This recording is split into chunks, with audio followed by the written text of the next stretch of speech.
سب سے چھوٹا جنتی جس سے نیچے جنتی کوئی نہیں ہے، 1 بیڈروم، وہ جب دوزخ سے نکلے گا اور جنت میں جائے گا تو 80,000 نوکر اس کا استقبال کریں۔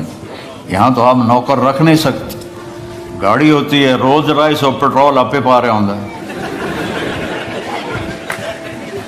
میرا ایک دوست نے مجھے گاڑی میں بٹھایا، کئی سال پرانی بات، کہا جی یہ مے بیک کہتے ہیں، مے بیک ہے؟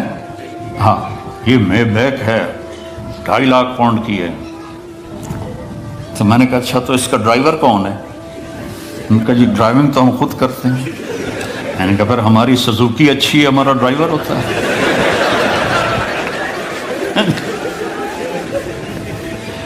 80,000 نوکر ہوں گے اور وہ کہیں گے ہمارے آقا آپ کدھر رہ گئے تھے، ہم تو انتظار کرتے کرتے تھک گئے ہو، کہے گا شکر کرو میں آ گیا جو بڑے لطر کھاتے نے میں 2 دفعے ٹھا ہوندی رہی ہے۔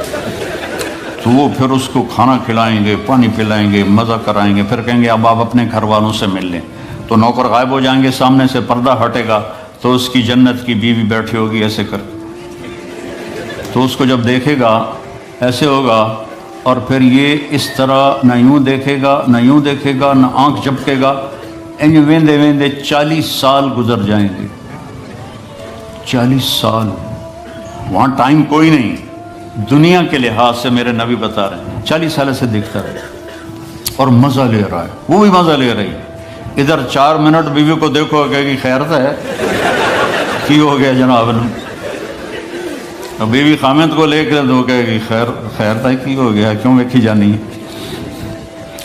40 سال اس کو صرف دیکھنے کا مزہ لے گا۔ تو زندگی تو اللہ نے موت کے بعد رکھی ہے، ہماری چھٹی ہے موت، ہماری چھٹی ہے موت۔ میرے نبی نے دنیا سے جاتے ہوئے فرمایا لیس علی ابیک کرب بعد اليوم، آج کے بعد تیرے باپ کے دکھوں کا زمانہ ختم ہو گیا، اب راحت کا زمانہ شروع ہو گیا۔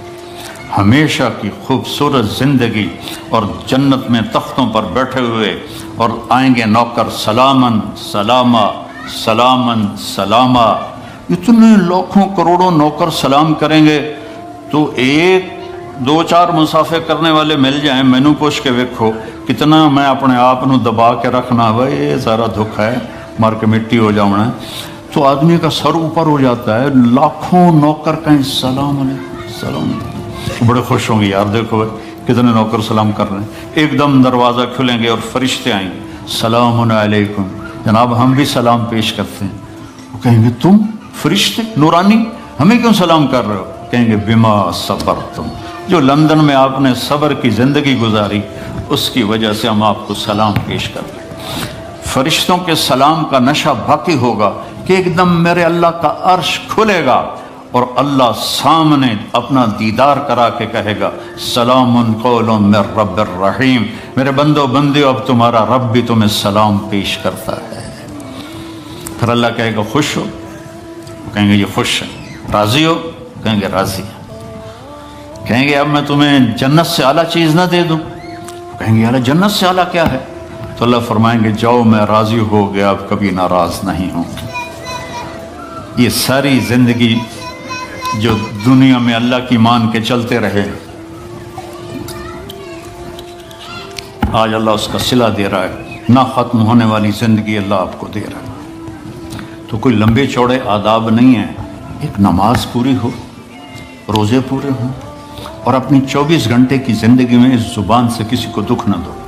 ہو جائے تو معافی مانگ لو، بشر ہو ہی جاتا ہے معافی مانگ لو، کیونکہ اس کو دبانا جو ہوتا ہے نا، بریک لگانا، یہ بڑا مشکل کام ہوتا ہے، لیکن اگر آپ پریکٹس کریں گے تو انشاءاللہ آپ کو پھر اس میں بھی مزہ آئے گا۔ پی جا ایام کی تلخی کو بھی ہنس کے، ناصر غم کو سہنے میں بھی قدرت نے مزہ رکھا ہے، اس میں بھی اللہ تعالیٰ نے ایک مزہ رکھا ہے۔ اپنی زندگی میں سچ کو لاؤ، سچ بولو، جھوٹ نہ بولو۔ ہمارے ملک میں تو بہت جھوٹ بولا جاتا ہے، یہاں کم ہے، لیکن چونکہ اپنے ہی لوگ ہیں تو پتہ نہیں کی 2 نمبری کیوں، جھوٹ نہ بولو، سچ بولو، سچائی کو ساتھی بناؤ۔ نمبر 2 پر کسی کو دھوکہ نہ دو۔ اس ملک نے آپ کو پاسپورٹ دیا، آپ کسی اسلامی ملک میں 50 سال گزار دو آپ کو پاسپورٹ نہیں دوں گی، یہاں 5 سال گزارتے تو میں پاسپورٹ دے دیتے ہیں، مالکانہ حقوق دے دیتے ہیں، ساری آپ کو سہولتیں دے دیتے ہیں۔ تو ان ملک والوں سے آپ دغا نہ کرو، ان کے قانون کی وائلیشن نہ کرو، اور جیلی کام نہ کرو، بلکہ جیسے یہ آپ کے ساتھ اچھے ہیں آپ بھی ان کے ساتھ اچھے بن کے چلیں اور ان کے قانون کی پابندی کر کے چلیں۔ یہاں کئی نوجوان آتے ہیں، وہ یہاں کی لڑکیوں سے شادی کرتے ہیں پیپر بنانے کے لیے، یہ کام بھی نہ کرنا، یہ دھوکہ ہے، بہت بڑا دھوکہ ہے۔ پیپر بنتے ہیں تو پھر چھوڑ کے غائب ہو جاتے ہیں۔ دلی میں ایک جیب کترا تھا، پک پاکٹ، اس کے چیلے تھے، تو ایک دن اس کا چیلا 2 روپے لے کر آیا، انہوں نے اس کو تھپڑ مارا۔ یہ بات ہے انگریزوں کے دور کی، وہ صرف 2 روپے پورے دن میں کا استاد آج ایک بڑی موٹی جیب کاٹی تھی، ایک انگریز کی جیب کاٹی تھی، لیکن 2 قدم چلا تو مجھے خیال آیا کہ قیامت کا دن عیسیٰ علیہ السلام نے اگر میرے نبی کو تانا دے دیا، گلہ دے دیا کہ آپ کے امتی نے میرے امتی کی جیب کاٹی، تو میرے نبی کو شرمندہ ہونا پڑے گا، تو میں نے جا کے اس کو واپس کر دیا، 2 روپے اپنے لے کھسکا کے لے آیا۔ تو وہ رونے لگا اور جیب سے 10 روپے نکالے، کہ یہ تیرا آج کا انعام ہے۔ تو یہاں ایسے زندگی گزارو کہ کل قیامت کے دن عیسیٰ علیہ السلام گلہ نہ دیں ہمارے نبی کو کہ آپ کے امتی نے میرے امتی کے ساتھ یہ کیا۔ اس طرح زندگی گزارو، آپ سچائی کی ایک پہچان بن جاؤ، دیانتداری کی پہچان بن جاؤ، الفت و محبت کی پہچان بن جاؤ، اور پھر کبھی ہو جائے غلطی تو معافی مانگ لو تو اللہ معاف کر دے گا۔ تو نیت کرتے ہو سارے؟